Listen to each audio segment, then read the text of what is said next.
Good morning student. तो बच्चों हाल हूँ चैप्टर 3 भारतीय भवन क्लास 9 केमिस्ट्री के नोट्स को अगली नोट्स को देखेंगे। तो कुछ तत्वों के उदाहरण उनके प्रतीक चिन्ह। तो तत्व है और उनके प्रतीक चिन्ह है। Aluminium Al, argon Ar, barium Ba, boron B, calcium Ca, carbon C, chlorine Cl। फिर तत्व है, फिर प्रतीक चिन्ह है। कॉपर Cu, फ्लोरीन F, सोना Au, hydrogen H, iodine I, लोहा Fe, सीसा Pv। आगे है डाल्टन के परमाणु सिद्धांत की उपलब्धियां। पहला है डाल्टन के परमाणु सिद्धांत में परमाणु द्रव्यमान सबसे विशिष्ट संकल्पना थी और उनके अनुसार प्रत्येक तत्व का एक अभिलाक्षणिक परमाणु द्रव्यमान होता है। दूसरा है डाल्टन का सिद्धांत स्थिर अनुपात के नियमों को इतनी भली भांति समझने में समर्थ था कि वैज्ञानिक इसमें प्रेरित होकर परमाणु द्रव्यमानों को मापने की ओर अग्रसर हुए।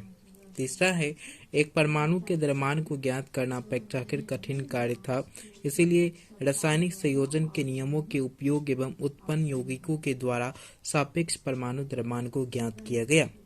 फिर आगे है परमाणु द्रव्यमान इकाई।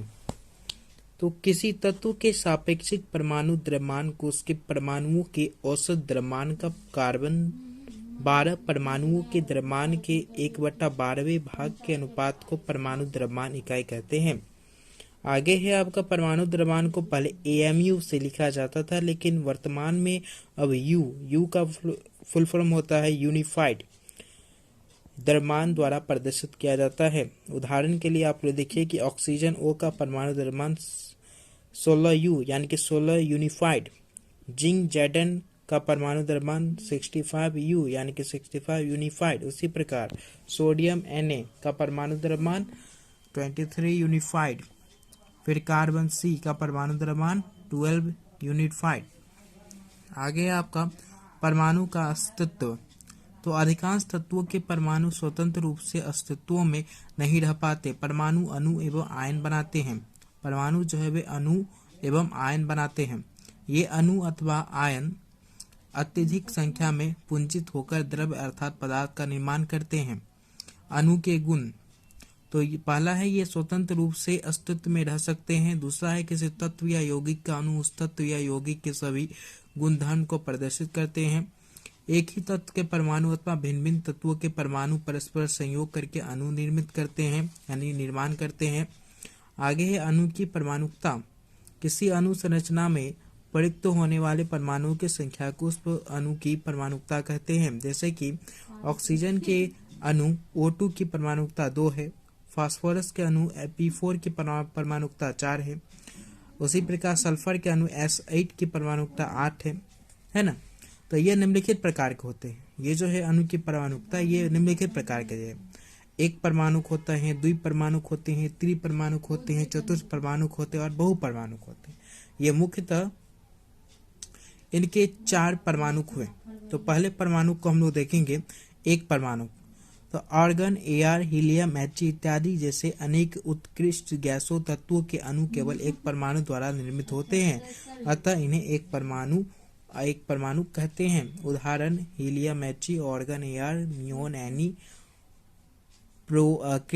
क्रिप्टॉन Kr, जैक्नॉन Xe, राडोन Rn, है ना। उसका चलता है द्विपरमाणु।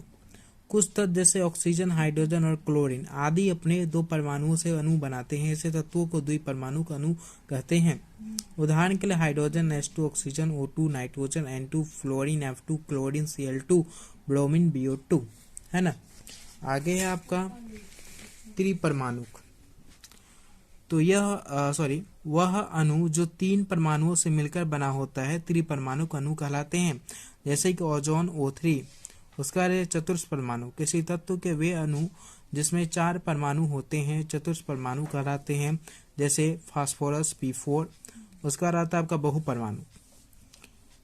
तो किसी तत्व के वे अणु जिसमें परमाणुओं की संख्या 4 से अधिक हो बहुपरमाणुक अणु कहलाते हैं, जैसे कि सल्फर एसिड, फ्लोरीन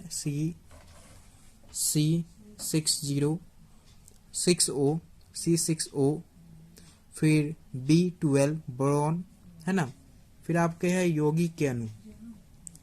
तो भिन्न भिन्न तत्वों के परमाणु एक निश्चित अनुपात में परस्पर जुड़कर यौगिकों के अणु का निर्माण करते हैं, जैसे कि यौगिक जल H2O, है ना। इसके संयुक्त तत्व है हाइड्रोजन और ऑक्सीजन। उसके बाद इसका द्रव्यमान का अनुपात है 1:8। फिर आपका था अमोनियम, इसका संकेत है NH4, संयुक्त तत्व है नाइट्रोजन और हाइड्रोजन। फिर इसका द्रव्यमान का अनुपात है 14:3। फिर आपका कार्बन डाइऑक्साइड, इसका संयुक्त तत्व है कार्बन और ऑक्सीजन और इसके द्रव्यमान का अनुपात है 3:8। ठीक। उसके बाद आगे आपका अब परमाणु कण कितने प्रकार के होते हैं। तो अब वो परमाणु कण 3 प्रकार के होते हैं, प्रोटॉन, इलेक्ट्रॉन, न्यूट्रॉन। तो प्रोटॉन ये धन आवेशित कण होते हैं जो परमाणु के नाभिकों में रहता है। यह तत्व के सभी रासायनिक गुण धर्मों को प्रदर्शित करता है।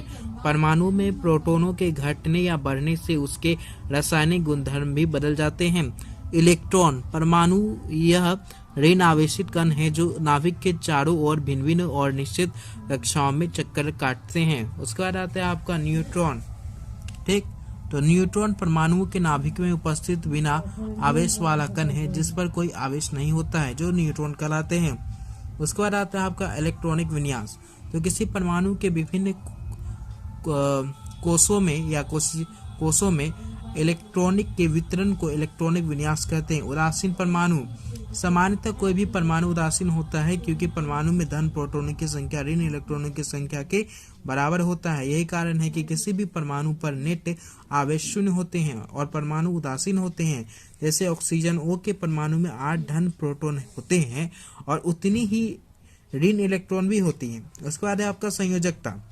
किसी परमाणु के बाह्यतम कक्षा में उपस्थित संयोजी इलेक्ट्रॉन्स की संख्या को उस तत्व की संयोजकता कहते हैं। धनायन, धन आवेशित कणों को धनायन कहा जाता है। बहुपरमाणुक आयन, परमाणुओं के समूह जिन पर नेट आवेश विद्यमान हो से बहुपरमाणुक आयन कहते हैं। तो बच्चों ये आपका जो है ना परमाणु तथा आयन, इसके अंतर को हम लोग कल देखेंगे। आज के लिए इतना ही। आप लोग लाइक शेयर सब्सक्राइब कीजिएगा और हमारे टेलीग्राम चैनल को ज्वाइन कर लीजिएगा।